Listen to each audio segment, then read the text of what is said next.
Buenos días. En primer lugar, quería dar las gracias al comité organizador por participar en estas jornadas. Voy a intentar arañar minutos a mi charla para ajustarnos al tiempo.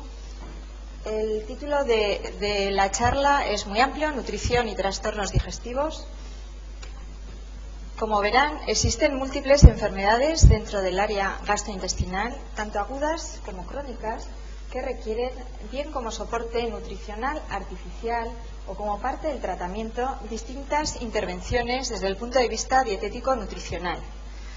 Es conocido que para mantener la composición y la función corporal dentro de la normalidad es necesaria la ingesta y absorción adecuadas de una dieta equilibrada. Las enfermedades del tracto digestivo pueden causar desnutrición al afectar bien a la ingesta, a la absorción de los nutrientes o a sus requerimientos. En este esquema podemos ver cómo la desnutrición está favorecida por la ingesta inadecuada, la absorción alterada en algunas de las enfermedades digestivas y el aumento de los requerimientos nutricionales.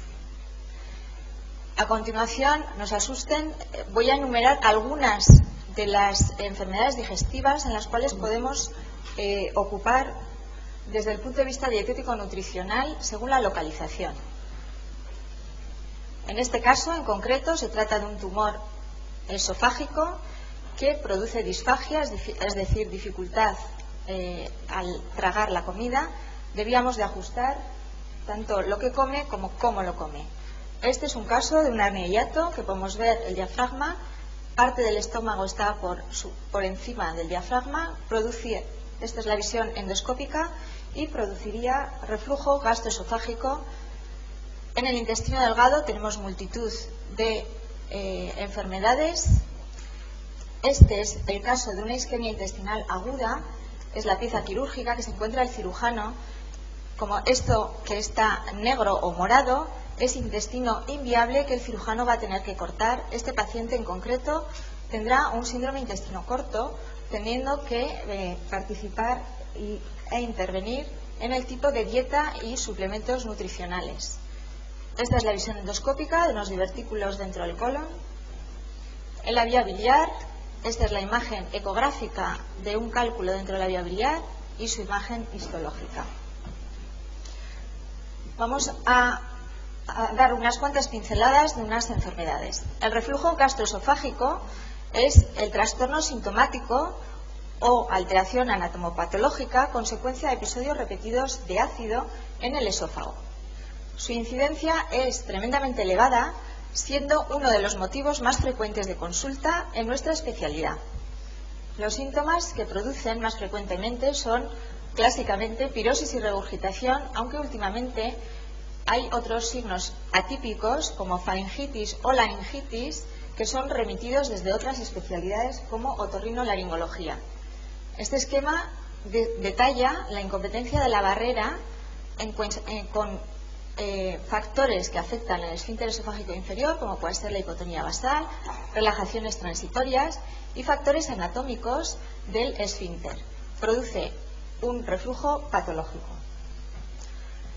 Con todo ello, debemos de conocer que de manera fisiológica existe cierto grado de reflujo gastroesofágico, sobre todo en el periodo postprandial.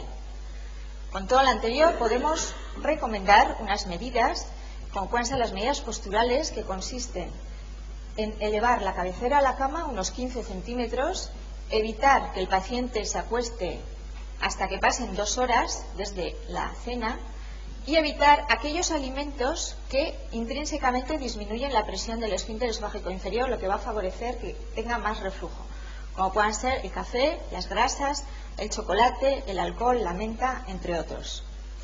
Se recomienda una dieta repartida en 5 o 6 tomas de alimento al día, evitando picantes, salsas o alimentos condimentados. Si existiera un sobrepeso, recomendaríamos la pérdida de peso. Si fuera fumador, le recomendaríamos evitar el consumo de tabaco y deberíamos de realizar un tratamiento con inhibidores de la bomba de protones o con procinéticos. En otro gran grupo de enfermedades de aparato digestivo, como puede ser la malabsorción, hay que diferenciar lo que es la maldigestión, que es la alteración en la hidrólisis de los nutrientes, y la malabsorción, que es la alteración en su absorción. Existen numerosas enfermedades que pueden causar malabsorción, enfermedades situadas a nivel gástrico, pancreático, intestinal, enfermedades endocrinas, incluso enfermedades sistémicas que pueden llegar a tener los siguientes signos y síntomas que deben de realizar una sospecha de pérdida de peso, diarrea, generalmente con componente esteatorreico, es decir, con pérdida de grasa en las heces, flatulencia, distensión abdominal, dolor abdominal, parestesias, hematomas, retraso de crecimiento, anemia, incluso amenorrea, astenia y neuropatía periférica. En este esquema quiero resumir un poco dónde se absorben algunos de los nutrientes para poder entender a lo largo del tubo digestivo las enfermedades. Por ejemplo, en el duodeno básicamente se absorbería hierro, calcio, y en el tramo distal del intestino delgado serían las grasas, sales biliares y vitamina B12. A continuación, la enfermedad celíaca es la enfermedad más frecuente dentro de este grupo de malabsorción y se define por la presencia de atrofia de las vellosidades de la mucosa intestinal, causando una malabsorción tras ingesta de alimentos que contengan gluten, que es una proteína del trigo, el centeno y la cebada.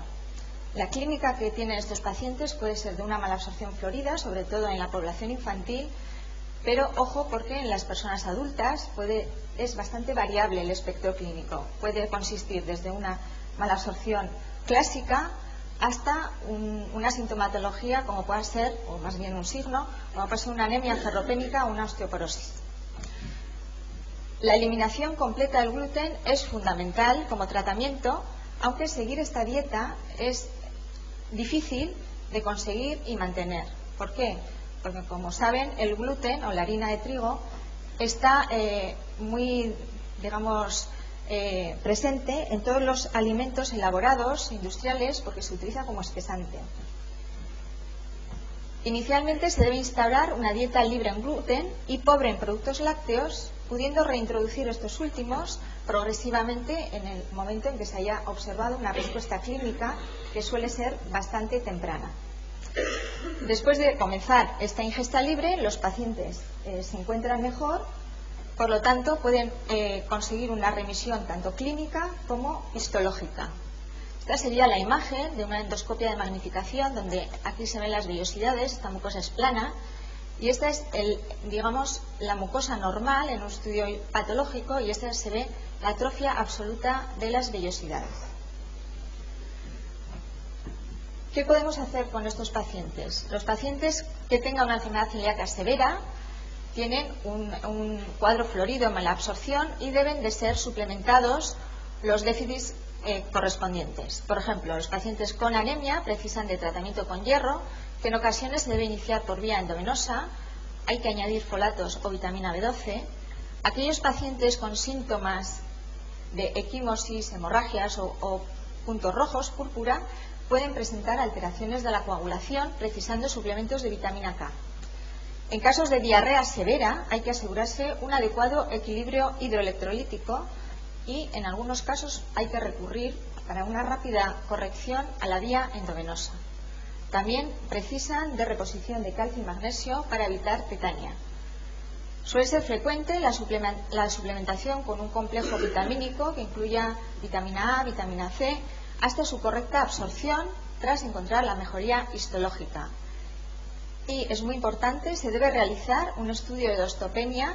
Probablemente haya que suplementar con calcio y vitamina D, ya que la esteatorrea implica la pérdida de vitaminas liposolubles, la A, la D, la E, la K, realizándose controles analíticos y de densitometría ósea periódicos para ajustar el tratamiento.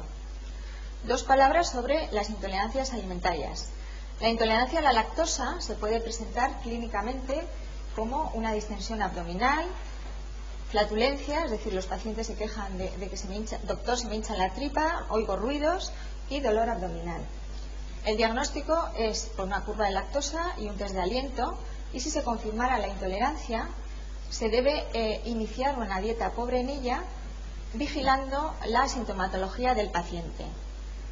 Si la retirada fuera completa, habría que suplementar con calcio, dado que los productos lácteos son el aporte fundamental del mismo. La intolerancia a la fructosa puede dar síntomas parecidos al anterior. Se realiza el diagnóstico con un test de aliento y su eliminación completa puede requerir una suplementación con vitamina C. Vamos a hablar en este momento de la enfermedad inflamatoria intestinal, que se trata de una entidad inflamatoria crónica que afecta al intestino, es de carácter crónico, cursa a brotes y la etiopatogenia no es todavía bien conocida. Existen dos tipos: la colitis ulcerosa, que afecta exclusivamente al colon, su localización más frecuente es el recto, la afectación suele ser continua y solo de la mucosa. Generalmente son pacientes que vienen a la consulta presentando diarrea, rectorragia y tenesmo rectal. La enfermedad de Crohn, que es el otro tipo de enfermedad, tiene una afectación transmural, es decir, de toda la pared, segmentaria, parcheada, y se puede localizar desde la boca hasta el ano en cualquier trayecto, aunque la localización más frecuente es la del ilion terminal. Son pacientes que se presentan con una clínica de diarrea, dolor abdominal, sobre todo localizado en el lado derecho, y fiebre. Se puede asociar a fístulas y abscesos porque existen tres patrones que son el inflamatorio, fistulizante y estenosante, que sugiere la existencia de subgrupos diferenciados. En la etiopatogenia de esta enfermedad existen factores intrínsecos como la predisposición genética del paciente, factores extrínsecos, sobre todo infecciosos y de dieta, y otros, y factores inmunológicos, que son factores propios de la mucosa intestinal. Se conoce que un factor bien microbiológico u otro agente externo entra en la mucosa, produce una liberación de sustancias solubles y una expresión aumentada de moléculas de adhesión, que lo que hace es aumentar el daño tisular y perpetuar la inflamación. ¿Cuáles son las causas de diarrea en estos enfermos? Existen mecanismos vinculados a la inflamación, como puede ser la alteración de transporte de agua y iones, el aumento de la permeabilidad intestinal, la exudación, la aceleración del tránsito, y otras que no son vinculadas a la inflamación o menos, como la absorción de ácidos biliares, el intestino corto, si lo hubiere, y sobrecrecimiento bacteriano intestinal. Las causas de la frecuencia de desnutrición en esta enfermedad básicamente es en la colitis ulcerosa grave y en la enfermedad de Crohn de larga duración, sobre todo de afectación del intestino delgado. ¿Cuáles son los factores que contribuyen a que exista desnutrición? Generalmente existe una disminución de la ingesta, son pacientes que no tienen apetito, que ellos mismos restringen algunos de los alimentos porque subjetivamente encuentran mejoría al eliminarlos. Existe un aumento de la pérdida de nutrientes por la inflamación y las úlceras que presenta la mucosa, un aumento de los requerimientos por el estado de la inflamación o la existencia de fiebres, una mala absorción, sobre todo en afección intestinal extensa o resección quirúrgica de intestino delgado. También existe una interacción fármaco-nutriente, como por ejemplo los corticoides con el calcio. Si existe antecedente quirúrgico, estenosis, fístulas o resecciones también influyen en la desnutrición. En este esquema vemos la frecuencia de distintos déficits en las dos enfermedades. ¿Qué podemos hacer? Pues la intervención a nivel nutricional en esta entidad es importante, ya que la prevalencia de desnutrición en este grupo de pacientes se sitúa en torno a un 40% de los pacientes hospitalizados.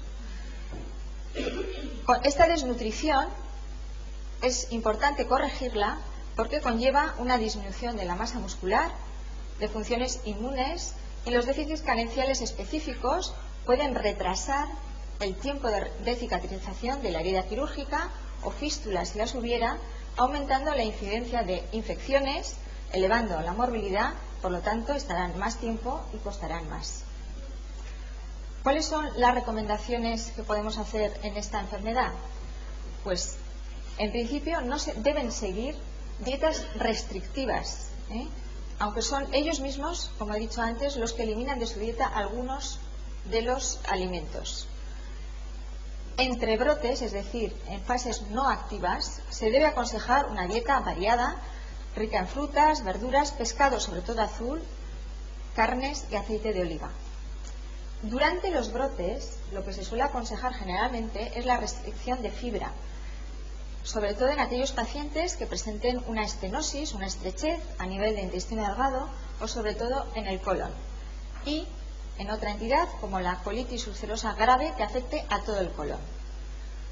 En el resto de los pacientes, el efecto de la fermentación de la fibra puede ser incluso beneficioso, ya que el butirato se conoce que tiene efectos nutricionales y antiinflamatorios sobre la mucosa intestinal. La dieta baja en grasas se reservaría solamente a aquellos pacientes con enfermedad de Crohn activa o restricción intestinal extensa, sobre todo de íleon, y en algunos casos habría que añadir triglicéridos de cadena media. Clásicamente se ha eliminado la leche y los derivados durante los brotes al teorizar que en estas situaciones podría agravar la diarrea de estos pacientes.